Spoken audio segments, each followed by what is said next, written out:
Welcome back to my channel NCERT fully solved with Shelly. तो आज हम करने जा रहे हैं क्लास सेकंड का इंग्लिश का unit number 6 curly locks and the three bears. ठीक है, कर्ली लॉक्स मीन्स लड़की के हेयर की बात कर रहे हैं, उनके बालों के बारे में कि वो बिल्कुल कर्ली थे। Once there was a girl with curly hair. एक बारी एक लड़की थी जिसके पूरे घुंघराले बाल थे। Her name was Curly Locks और इसका नाम था Curly Locks. One day she went to the forest near her house. एक दिन वो जंगल में गई अपने घर के पास ही। She saw a cottage. वहां पे उसे एक छोटा सा कॉटेज दिखा। Is anybody in? क्या अंदर कोई है? She asked. उसने पूछा। There was nobody. मतलब वहां पे कोई भी नहीं था। The Bear family lived in the cottage. एक बियर फैमिली थी, बियर का पूरा परिवार था जो उस कॉटेज में रहता था। They had gone for a walk और वो सब सैर करने गए हुए थे, वॉक के लिए। Curly Locks went in. तो Curly Locks अंदर गई। She wanted to see who lived there. वो देखना चाहती थी कि वहां पे कौन रहता है। She saw 3 bowls of porridge on the table. उसने 3 कटोरों में पॉरेज देखा, टेबल पे बना हुआ था।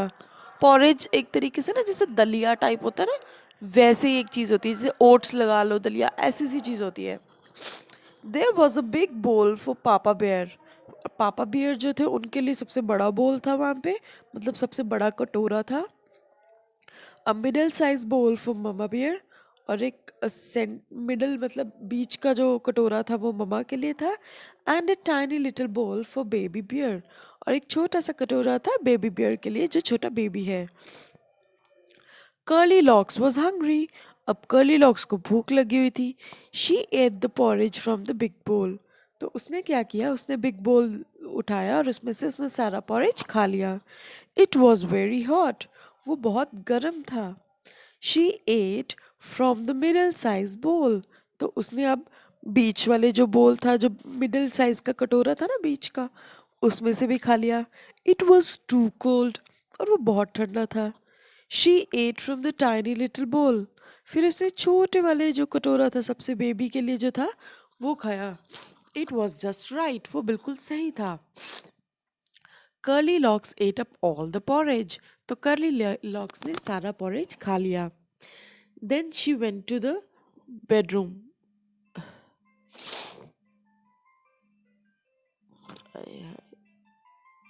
Curly Locks ate up all the porridge. Then she went to the bedroom. उसने सारा पॉरेज खाने के बाद वो फिर बेडरूम में चले गई जहाँ पे वो लोग सोते हैं। There was a big bed for Papa Bear. वहाँ पे बहुत बड़ा, सबसे बड़ा बेड था जो पापा बियर का था, और एक मिडिल साइज बेड था जो ममा बियर का था, और एक छोटा सा बेड था जो बेबी बियर का था। The baby bed was very hard. और the big bed was very hard. जो सबसे बड़ा बेड था वो बहुत सख्त था, बहुत हार्ड था। The middle size bed was too soft. अब जो मिडिल साइज बेड था वो बहुत सॉफ्ट था जो ममा के लिए था। But the tiny little bed was just right. लेकिन जो सबसे छोटा बेड था वो बिल्कुल सही था।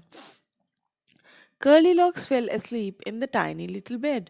तो कर्ली लॉक्स को नींद आ गई वहां पे टाइनी लिटिल बेड पे। The beer family came back. इतने में बियर फैमिली वापस आ गई। Somebody ate my porridge, shouted Papa Bear in his big gruff voice. पापा पापा बियर आते बोलते हैं, ओह किसी ने मेरा पॉरेज खा लिया। तो ममा बियर कहती है, Somebody ate my porridge too. किसी ने मेरा भी पॉरेज खा लिया। तो इतने में टाइनी लिटिल वॉइस में कहता है, Somebody finished all my porridge. किसी ने मेरा सारा पॉरेज खा लिया। The bear family went to the bedroom. अब बियर फैमिली जो है वो बेडरूम की तरफ जाती है। Somebody slept in my bed, shouted Papa Bear in his big gruff voice. उन्होंने कहा, अरे मेरे बेड पे कोई सोया था। तो मामा बेयर कहती है, अरे मेरे बेड पे भी कोई सोया था। अब बेबी बियर कहता है छोटी सी आवाज में, ओ मेरे बेड पे तो कोई सो रहा है। Curly locks woke up. Curly locks उठ जाती है। She saw the 3 bears. वो वहां पे 3 बियर्स, 3 भालुओं को देखती है। शी जंप डाउन, वो नीचे कूदती है, and ran out of the cottage as fast as she could, तो वो उस कॉटेज में से इतनी तेज भागती है जितनी वो भाग सकती है। ठीक है, तो अच्छी स्टोरी थी ना ये। अब ये न्यू वर्ड्स है कुछ। कर्ली, कॉटेज, बोल, पॉरेज एंड हंग्री। ठीक है, कर्ली मीन्स घुंघराले, कॉटेज मीन्स जिसमें वो रहते थे, बोल मीन्स कटोरा, पॉरेज जो दलिया ओट्स ऐसे होते वो, हंग्री मीन्स भूख लगना। ये देखो, ये दिखाया ना, छोटे से बेड पे वो सो रही है और वो भाग लेती है। चलो अब let's come to question answers. My sister's hair is soft and curly. Curly, when I am hungry I eat a lot. तो ठीक है, इसको सिर्फ बोलना है। Reading is fun. Who lived in the cottage in the forest. कौन रुका था फॉरेस्ट में, कॉटेज में। कॉटेज एक ना जैसे लकड़ी का घर सा टाइप होता है, वैसे उस तरीके का। A bear family lived in a cottage in the forest. तो भालू की फैमिली थी जो बियर की, वो कॉटेज में रहती थी जंगल में। What did Goldilocks see on the table? Goldilocks ने क्या देखा था टेबल पे? Goldilocks saw 3 bowls for पापा मम्मा एंड बेबी बियर। तो उसने 3 कटोरे देखे थे पापा मम्मा और बेबी बियर के लिए। Why did she eat up all the porridge from baby bear's bowl? उसने सारा पॉरेज क्यों खा लिया था बेबी बियर के बोल से? Goldilocks was very hungry. Hungry means उसे भूख लगी थी। HUNGRY, hungry. She ate all the porridge. उसने सारा porridge खा लिया। As neither it was too hot or too cold. क्योंकि वो बहुत ज़्यादा गर्म नहीं था ना कि बहुत ज़्यादा ठंडा था। Whose bed did Goldilocks sleeps in and why? किसके बेड पे Goldilocks सो गई थी और क्यों? Goldilocks slept in the tiny little bed which was perfect for her as it was neither very hard nor too soft. तो Goldilocks वो जो छोटा सा बेड था उसमें सो गई थी क्योंकि वो बिल्कुल परफेक्ट था उसके हिसाब से, ना तो वो ज़्यादा सख्त था और ना ही वो ज़्यादा नर्म था। ठीक है, चलो। Have you ever seen a forest? What did you see there? क्या आपने कभी कोई फॉरेस्ट देखा है और आपने वहाँ क्या देखा? Yes, I have seen forests before with many trees and a river bank. तो मैंने एक फॉरेस्ट देखा हुआ है पहले जिसमें बहुत सारे पेड़ होते हैं और एक रिवर बैंक होता है। There is a plate of sweets lying on the table.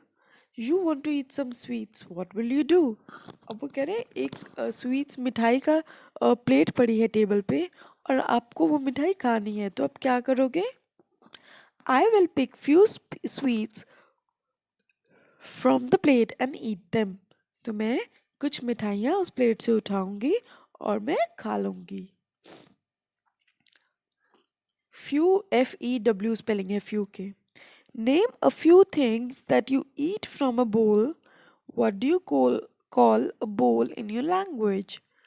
ठीक है, तो कुछ चीज़ें बताओ जो आप बोल से उठा के खाते हो और आप बोल को अपनी लैंग्वेज में क्या कहते हो वो भी बताओगे। We can eat food like sweets or fruits from a bowl. तो हम मिठाई या फिर फ्रूट्स खा सकते हैं बोल में से। और we also call a bowl in my language. आपके लैंग्वेज में कुछ और है तो आप वो बता सकते हो। ठीक है, अब वो एक ये करना है आपको। Pretend that you are curly locks. आपको pretend करना है कि आप curly locks हो। अपने दोस्तों को बताओ कि क्या हुआ था जब आप बियर्स के कॉटेज में गए। You can say the story first in your own language and then in English. तो पहले आप अपनी स्टोरी अपनी लैंग्वेज जैसे हिंदी, पंजाबी, जो भी आप बोलते हो, मराठी, जो भी what ever your language is उसमें बोलो और फिर उसको इंग्लिश में ट्रांसलेट करके बोलो।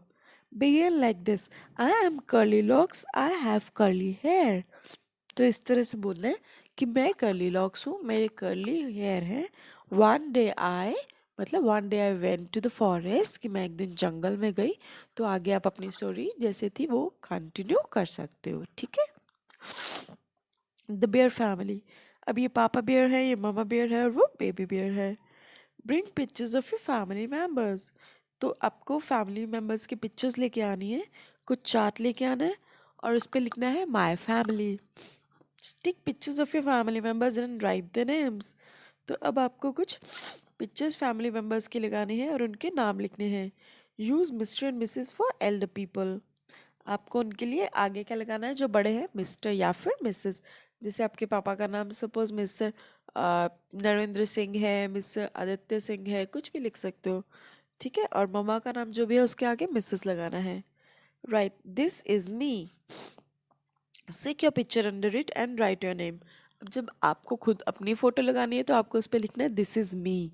ठीक है. और उसके नीचे आपको अपनी पिक्चर लगानी है और अपना नेम लिखना है. The word curly and hungry tell us about curly locks. अब जो कर्ली और हंग्री है वो हमें कर्ली लॉक्स के बारे में बताते हैं. है ना, उसके घुंघराले बाल थे और उसे भूख लगी हुई थी. Can you find some more words which describe the bears.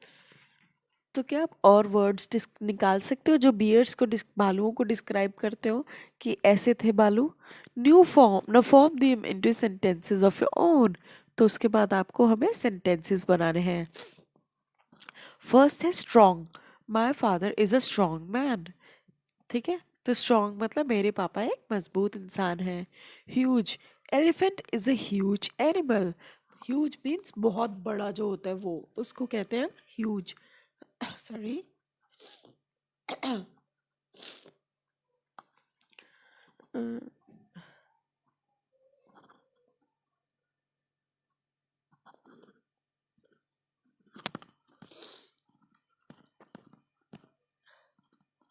Harry. The bear is a hairy animal, मतलब जिसके बाल होते हैं. फरी. माई कैट इज वेरी फरी. फरी मीन्स जिसके फर होती है ना, ऐसे खाल बड़ी प्यारी से सॉफ्ट सी होती है वो. Fat. My uncle is very fat. अब भालू भी तो फैट होता है ना, तो my uncle is very fat. मेरे अंकल जो है वो बहुत मोटे हैं. Right 5 lines on my family. तो 5 लाइन्स लिखो माई फैमिली के ऊपर. My family consists of parent, younger brother and dog. तो मेरी फैमिली में कौन कौन है. Consists of, CONSISTS. Consists of parents, मतलब उसमें पेरेंट्स है, छोटे भाई यंगर ब्रदर है और एक डॉगी है. And dog. Both my parents are working professional. तो मेरे जो दोनों पेरेंट्स हैं वो काम करते हैं, प्रोफेशनल हैं. My brother and I are in same school. मेरा भाई और मैं एक ही स्कूल में पढ़ते हैं. We have a sweet little dog. हमारा छोटा सा डॉग भी है. I love my family very much. तो मुझे अपनी फैमिली से बहुत ज़्यादा प्यार है. Let's listen and enjoy. A sailor went to sea. अब sailor sea में जाता है to see what he could see. तो वो चाहता है कि वो क्या देख सकता है. But all that he could see. लेकिन सिर्फ वो वही देख सकता है was the bottom of the deep blue sea. जो डीप ब्लू का बॉटम है, मतलब वो क्या देख सकता था, सिर्फ समुंदर. तो SEA है जहाँ, वो है समुंदर. और SEE है जहाँ, वो है देखना. Make sentences with see and sea, tail and tale. अब TAIL जो है वो है पूंछ और जो TALE है वो है स्टोरी. ठीक है. SEA यानी समुंदर. Sea. A ship is sailing in the vast sea. तो क्या है, मतलब जो शिप है वो सेल कर रही है सी में. जो नाव है वो है तैर रही है, किश्ती जो है वो तैर रही है समुंदर में. See, I can see my house from school terrace. मैं अपने घर को मैं अपने घर को स्कूल की छत से देख सकती हूँ. A monkey has a long curly tail. जो बंदर की जो पूंछ होती है वो बहुत लंबी और करली होती है, घुंघराली. Tale, TALE यानी story. My mother reads out a fairy tale to me at bedtime every night. मेरे जो मम्मा है वो हर रोज रात को फेरी टेल सुनाते हैं, है ना, कहानी सुनाते हैं ना जब रात को सोने लगते हैं. The beer family went for a walk before dinner. Somebody came in. Look at what they did. अब बियर फैमिली जो है वो सैर करने जाती है डिनर से पहले और कोई अंदर आ जाता है. Look at what they did. देखो अब उन्होंने क्या किया. ये देखो अब बिल्ली अंदर आ गई और चूहा आ गया. अब उन्होंने क्या किया. Right about the things kept in the wrong places. अब हमें चीज़ों की बताना है जो गलत जगहों पे रखी हुई है. A ball dash papa bears plate. A ball on papa bear plate. पापा की प्लेट पे बॉल पड़ी हुई है. और flower on mama bears plate. अब ममा की प्लेट पे फ्लावर पड़े हुए हैं. A plant under baby bears chair. अब बेबी बियर चेयर के नीचे प्लांट पड़ा हुआ है ना. What else do you see in the picture. और क्या क्या देखते हो आप इस पिक्चर में. There is a rat in fruit basket. Fruit basket में एक चूहा है. There is a shoe in water jug. Water jug में एक जूता है. SHOE shoe. There is a cat sitting on chair. Chair पे बिल्ली बैठी हुई है. There is a ball on plate. Plate के ऊपर बॉल है. There are 2 flowers on a plate. Plate पे 2 फूल पड़े हैं. There is a plant under chair. तो एक चेयर के नीचे फूल भी प्लांट भी पड़ा हुआ है मतलब पौधा पड़ा हुआ है. ठीक है. सो विद दिस हमने आपका ये वाला चैप्टर फिनिश कर दिया है. कुछ क्वेरी रहे तो प्लीज़ कमेंट करो. एंड ये वीडियो जितना हो सके अपने पूरी क्लास में सब शेयर करो और उन्हें को मेरा चैनल सब्सक्राइब करें. सो दैट अगर आपकी पूरी क्लास मेरे को सब्सक्राइब कर लेती है तो मैं आपकी जैसे आगे और भी जो सब्जेक्ट्स हैं वो भी सारे सॉल्व करूँगी. जैसे जो कंप्यूटर्स है वो सब भी वर्कशीट्स भी मैं सारा आपको सॉल्व करके दूंगी. ठीक है. So till then take care. Bye. Have fun.